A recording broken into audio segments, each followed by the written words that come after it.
नमस्कार भक्त हो, जय श्री कृष्णा, राधे राधे. भक्त हो, जी महिला स्वयंपाक केल्यानंतर गॅस स्टोव्ह धुते तिने कान उघडून ऐकावे. तुमची ही एक छोटीशी चूक तुमच्या घरातील कोणाचे प्राण तर घेणार नाही ना. मित्रांनो, बघा, अनेक घरांमध्ये असे दिसून आले आहे की जेव्हा स्वयंपाकघरात महिला स्वयंपाक करतात तेव्हा स्वयंपाक केल्यानंतर लगेच त्या गॅस स्टोव्ह धुवायला लागतात. पण शास्त्रानुसार हे योग्य आहे की अयोग्य, आज या व्हिडिओमध्ये आपण याच विषयावर चर्चा करणार आहोत. मित्रांनो, बघा, शास्त्रांमध्ये तर हे देखील लिहिले आहे की प्रत्येक घरातील व्यक्तीचा स्टोव्ह त्याला काहीतरी सांगतो. होय, आजच्या या व्हिडिओमध्ये जी विशेष माहिती आम्ही तुमच्यासाठी घेऊन आलो आहोत ती माहिती गरुड पुराणावर आधारित असेल. आणि मित्रांनो, आपल्या हिंदू सनातन धर्मात असे म्हटले आहे की गरुड पुराणाचा जो ग्रंथ आहे तो साधा ग्रंथ नाही. या पुराणात आपल्या आयुष्याशी संबंधित सर्व लहान लहान गोष्टींचे आणि लहान लहान क्रियांचे सविस्तर ज्ञान मिळते. मित्रांनो, बघा की प्रत्येक घराचे जे सर्वात पवित्र आणि जे सर्वात मुख्य स्थान असते ते स्वयंपाकघर असते. पण त्या स्वयंपाकघरातही जो स्टोव्ह असतो तो देखील आपल्या घराच्या सुखशांतीवर थेट परिणाम करतो. म्हणजेच घराची सुख, शांती, वास्तू, पितृ या सर्व गोष्टींशी थेट संबंध ठेवतो.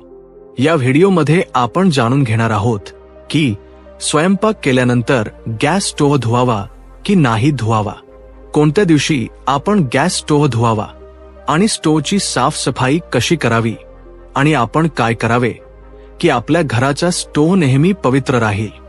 चला तर मित्रांनो, व्हिडिओ सुरू करूया. पण त्याआधी तुमच्या फायद्यासाठी एक महत्वाची माहिती.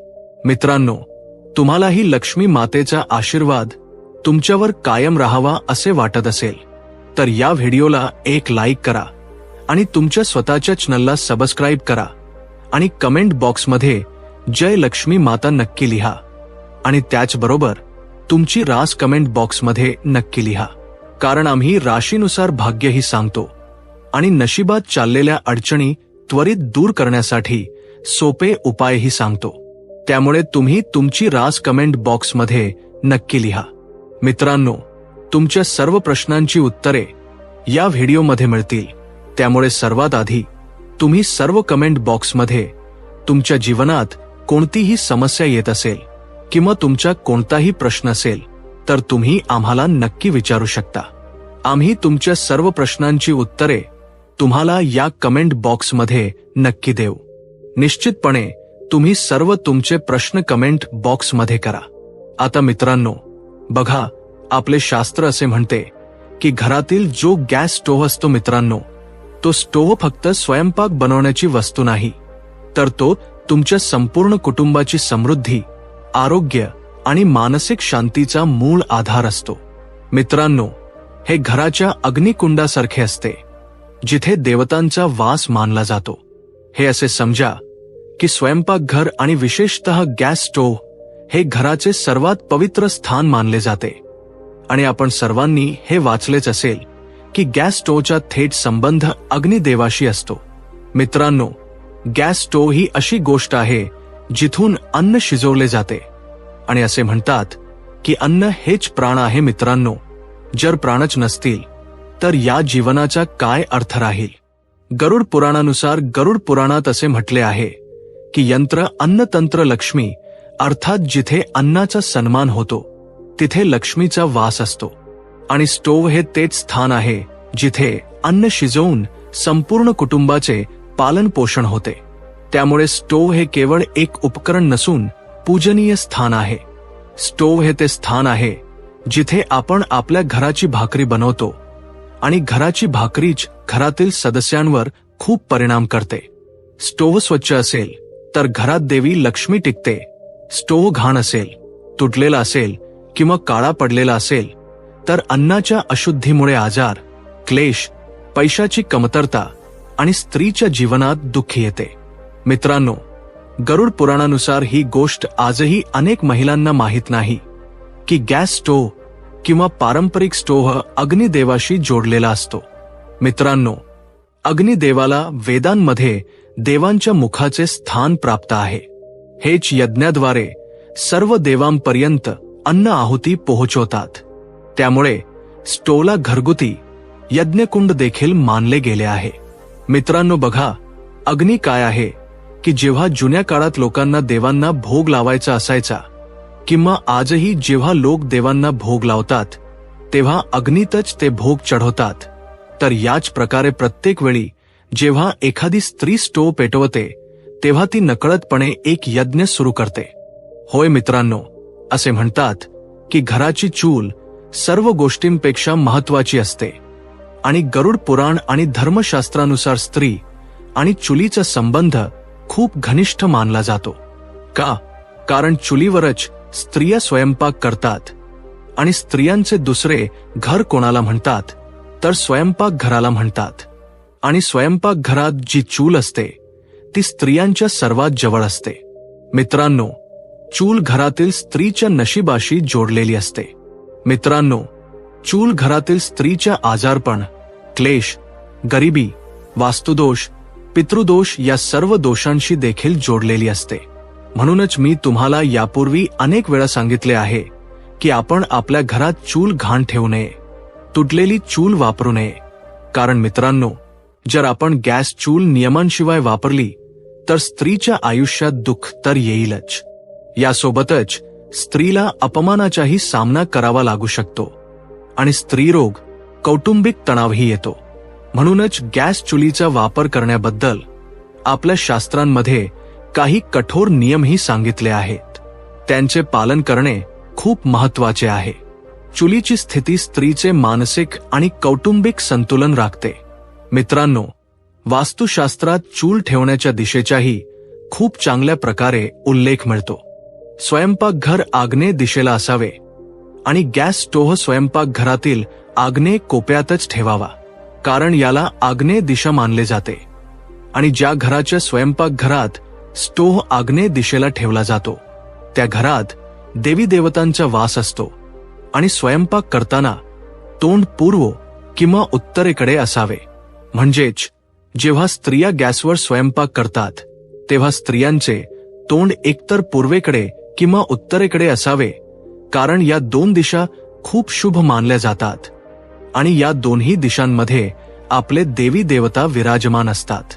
यानुसार मित्रांनो, जर स्टोव्ह पश्चिम किंवा दक्षिण दिशेला असेल तर असे म्हटले जाते की त्या घरात पैशांचा अपव्यय होतो, त्या घरात पैसा टिकत नाही, त्या घरात गरिबी कंगालपणा येतो आणि त्या घरात समृद्धी अजिबात राहत नाही आणि घराची सुखशांती कशावर अवलंबून असते?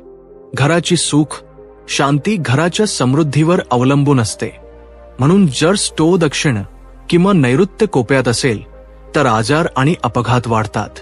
म्हणजेच बघा मित्रांनो, जेव्हा अनेकदा आपल्या घरात एखाद्या व्यक्तीच्या तब्येतीत अचानक चढउतार येऊ लागतात, कर्ज वाढू लागते, अडचणी वाढू लागतात, तेव्हा याचे कुठेतरी कारण हे देखील असू शकते की तुमच्या घरातील स्टोव्ह दक्षिण दिशेला लावलेला आहे.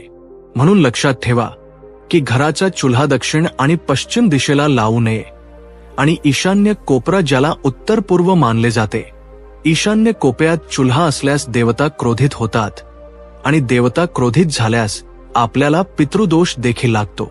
त्याचप्रमाणे मित्रांनो, असे म्हटले आहे की ईशान्य कोपऱ्यात चुल्हा ठेवल्याने कुटुंबात कलह सुरू होतात, कुटुंबातील लोकांचे एकमेकांशी पटत नाही आणि कुटुंब तुटू लागते.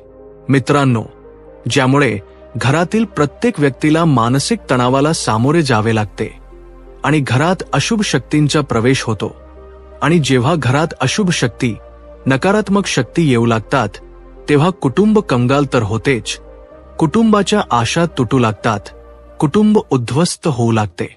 म्हणून घराच्या ईशान्य कोपऱ्यात आपण कधीही चुल्हा ठेवू नये. महिलांनी विशेषतः लक्ष द्यावे, कारण महिला स्वयंपाकघरात सर्वात जास्त वेळ घालवतात. पण अनेकदा असे होते की काही घरात महिलांचे चालत नाही, तर महिलांनी ही गोष्ट आपल्या घरातील सदस्यांना सांगावी की गॅसचा चुल्हा कोणत्या दिशेला ठेवणे योग्य असते आणि कोणत्या दिशेला ठेवणे चुकीचे असते. मित्रांनो बघा, साफसफाई प्रत्येक महिला करते, पण साफसफाई कशी करावी आणि कधी करावी हे माहीत नसते.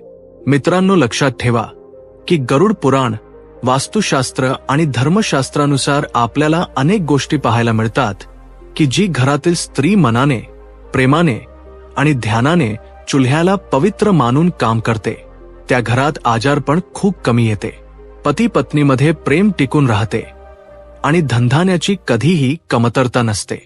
मित्रांनो, स्वयंपाकघरातून निघणारी सकारात्मक ऊर्जा संपूर्ण घरात शांतता पसरवते. कारण स्वयंपाकघर हे या कलियुगातील सर्वात पवित्र स्थान मानले गेले आहे. परंतु काही लोक असे आहेत जे अजूनही त्याच्या पवित्रतेपासून अनभिज्ञ आहेत. त्यांना वाटते की स्वयंपाकघरात पवित्रता राखू नये, परंतु स्वयंपाकघर नेहमी पवित्र ठेवावे. बघा, गॅस शेगडीची साफसफाई करण्याबद्दलही आपल्या शास्त्रात काही नियम आहेत. म्हणजे सकाळी सूर्य उगवल्यानंतरच शेगडी पेटवावी. महिलांनी नेहमी लक्षात ठेवावे की मध्यरात्री शेगडी पेटवू नये. मध्यरात्री शेगडी पेटवल्याने अग्निदेवाचा अपमान होतो. शेगडी पेटवण्यापूर्वी हळद, पाणी किंवा गोमूत्राने हात लावून प्रणाम करा. म्हणजे जर तुमच्या घरात गंगाजल असेल तर महिलांना हवे असल्यास गंगाजलही गॅस शेगडीवर शिंपडू शकतात. परंतु असे म्हटले आहे की हळदीचे पाणी किंवा गोमूत्राने हात लावूनच शेगडीला स्पर्श करावा. जर तुम्ही रोज हे करू शकत नसाल तर किमान आठवड्यातून एकदा तरी हा नियम तुम्ही पाळू शकता. आणि शेगडी स्वच्छ झाल्यानंतरच स्वयंपाक करावा.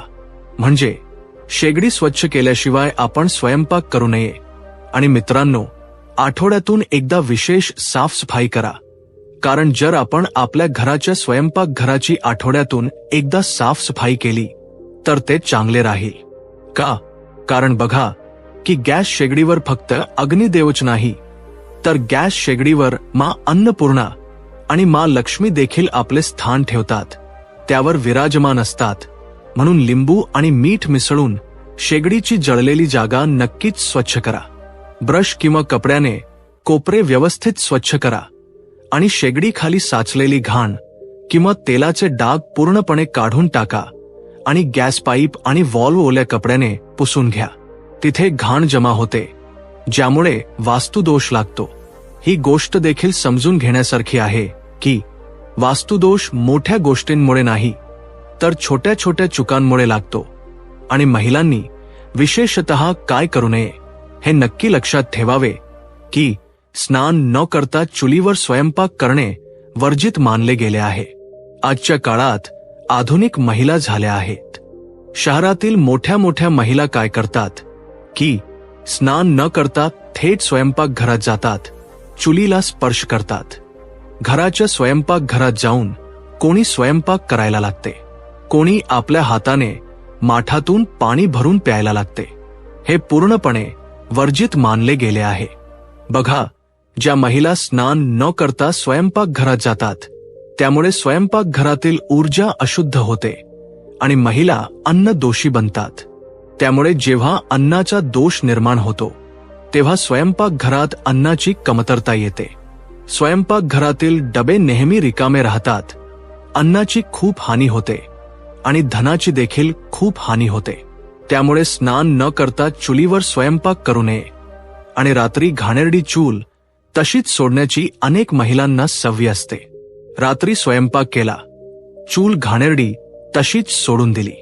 पण तुम्ही हे का विसरता की चुलीवर देवी लक्ष्मी आणि अन्नपूर्णा माता निवास करतात. देवी लक्ष्मीचा संबंध धनाशी असतो आणि अन्नपूर्णेचा अन्नाशी असतो.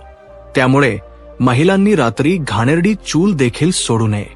स्वयंपाक केल्यानंतर लगेच चूल स्वच्छ करावी आणि जळलेली चूल अनेक दिवस स्वच्छ न करता सोडून देणे हे गृहक्लेश, आजार आणि धनहानीला आमंत्रण देते. महिने घराच्या महिला चुली स्वच्छ करत नाहीत. का? कारण अनेक महिलांना काम करायला आळस येतो. नोकरी करणाऱ्या महिलेला वेळ मिळत नाही. काही महिलांना साफसफाई करण्यात अजिबात रस नसतो. त्यामुळे घराचे वातावरण बिघडणे निश्चित आहे. आता मित्रांनो, बघा की अनेक लोकांना सवय असते. मी फक्त महिलांबद्दल बोलत नाहीये, मी पुरुषांबद्दलही बोलत आहे की अनेक लोकांना सवय असते की ते चुली शेजारी खरकटी भांडी जमा करतात. चुली शेजारी खरकटी भांडी कधीही ठेवू नयेत, कारण चूल ही सर्वात पवित्र गोष्ट आहे आणि चुली शेजारी खरकटी भांडी जमा केल्याने वास्तुदोष, नकारात्मक ऊर्जा जमा होते. त्यामुळे चुलीवर आणि चुलीच्या आसपास रिकामी भांडीही ठेवू नयेत. आणि चुलीवर सामान ठेवणे म्हणजे डबे, भांडी ठेवल्याने ऊर्जेचा प्रवाह थांबतो आणि कामात अडथळे येतात. असे केल्याने महिलांनी विशेष लक्ष ठेवावे की त्या काय करतात की जेव्हा त्यांना सामान ठेवण्यासाठी कधी कधी जागा मिळत नाही, तेव्हा त्या चुलीवर टाकतात, जे पूर्णपणे चुकीचे मानले गेले आहे. मित्रांनो, चुलीशी संबंधित काही आध्यात्मिक नियम देखील आहेत. असे म्हटले आहे की चुलीला दिवसातून एकदा सकाळी किंवा संध्याकाळी कोणत्याही वेळी गायत्री मंत्र किंवा ओम अग्नेय नमः बोलून पेटवावे, कारण चूल ही खूप पवित्र गोष्ट आहे आणि पूजनीय आहे. अनेकदा जेव्हा लोक घरात नवीन चूल घेऊन येतात, तेव्हा त्या चुलीचा वापर करण्यापूर्वी त्या चुलीवर स्वस्तिक काढतात. त्या चुलीवर कुंकू, अबीर, गुलाल आणि अक्षत वाहतात.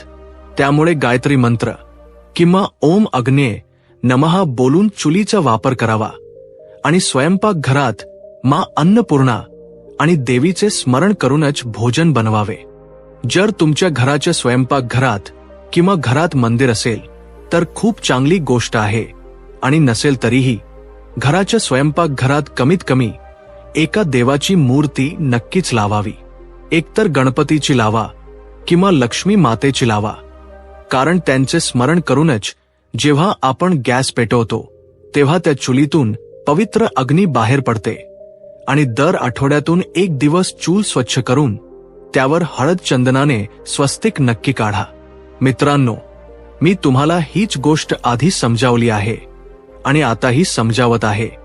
आणि जेव्हा नवीन सून घरी येते तेव्हा तिला पहिले जेवण स्वयंपाकघरात बनवून चुलीवर देवाला नैवेद्य दाखवणे शुभ मानले जाते. कारण जेव्हा घरात नवीन सून येते तेव्हाही अनेक लोक काय करतात की घराची जी पहिली स्वयंपाक बनते तिला नैवेद्य दाखवत नाहीत. भक्तांनो, बघा, स्वयंपाकघर फक्त जेवण बनवण्याची जागा नसते. हे घराचा तो कोपरा आहे जिथून संपूर्ण कुटुंबाचे पोट भरते, जिथून घरात समृद्धी येते आणि जिथे लक्ष्मी मातेचा वास मानला जातो. आपल्या जुन्या काळात स्वयंपाकघराला इतके पवित्र मानले जात होते की तिथे अंघोळ न करता कोणीही पाऊल ठेवत नव्हते. आणि जो कोणी जेवण बनवत असे तो आधी स्वतःला स्वच्छ करून घेत असे, मगच चुलीपाशी जात असे. चूल तर जणू घराचा यज्ञकुंडच होता, जिथे रोज अग्निदेवाचे आवाहन होत असे आणि जिथे अन्नपूर्णा मातेची कृपा उतरत असे. म्हणूनच तिची खूप आदराने काळजी घेतली जात असे. तुम्ही पाहिले असेल की जुन्या काळात मातीच्या चुली किंवा लाकडी चुली असायच्या. जेव्हा जेवण बनून जायचे तेव्हा महिला लगेच पाणी टाकून त्यांना धुवत नसत. आधी चूल थंड होऊ दिली जात असे आणि दुसऱ्या दिवशी सकाळी तिला व्यवस्थित धुतले जात असे. या सवयीमागे फक्त हेच कारण नव्हते की गरम चूल पाणी टाकल्यावर फुटू शकते, तर एक खोल श्रद्धा देखील होती.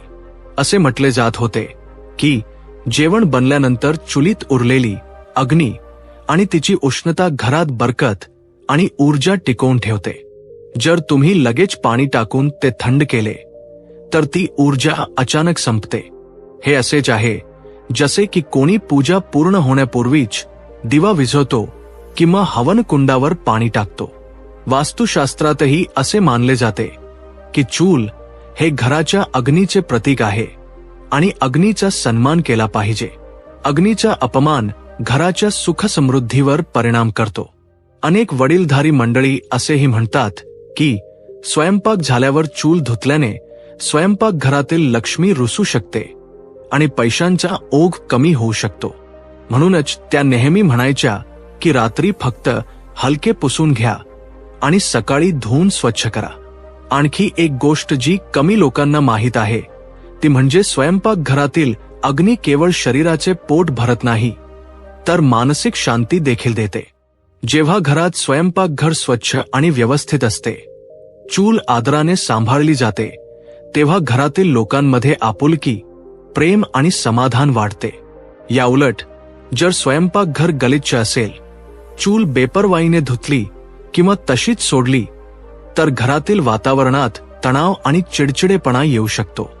जुन्या काळातील स्त्रिया चुलीला देवीचे स्थान मानत असत.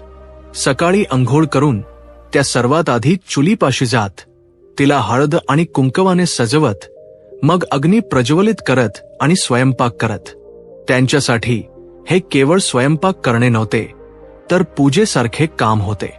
स्वयंपाक झाल्यावर त्या चुलीला फक्त हलक्या हाताने पुसून टाकत, जेणेकरून रात्रभर त्यात राहिलेली उष्णता घराची सकारात्मक ऊर्जा टिकवून ठेवेल. दुसऱ्या दिवशी सूर्य उगवल्यानंतर अंघोळ करून त्या चुलीला धुवून चमकवत असत. यामुळे घरात समृद्धी आणि सुखशांती टिकून राहत असे. आजकाल गॅसचे स्टोव्ह आले आहेत आणि लोकांच्या सवयीही बदलल्या आहेत.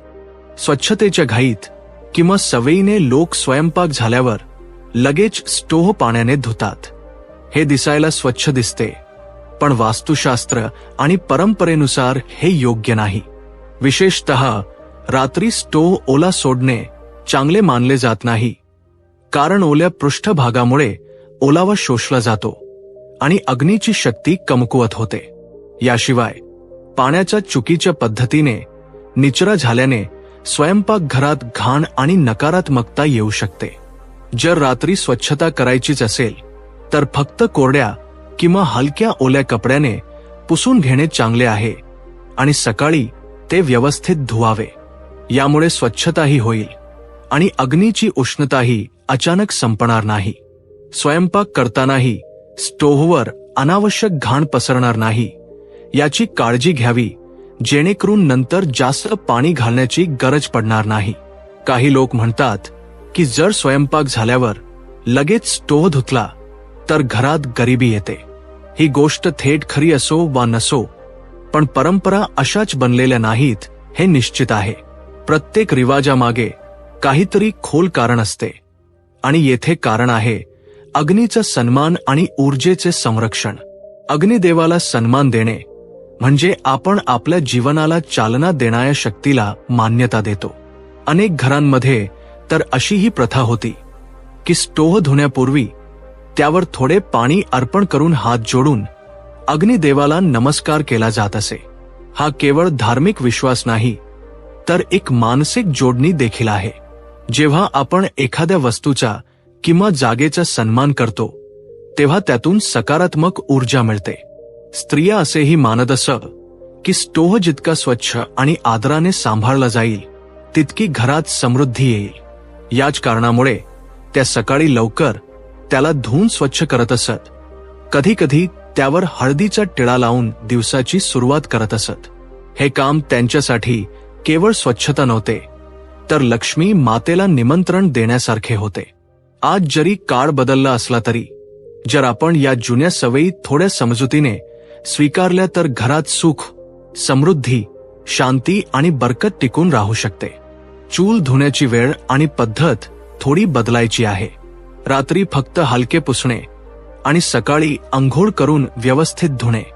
यामुळे स्वच्छताही टिकून राहील आणि वास्तूनुसार शुभ फळही मिळेल. स्वयंपाकघर आणि चूल हे घराचे हृदय असतात आणि हृदयाला नेहमी आपुलकी, स्वच्छता आणि आदराची गरज असते.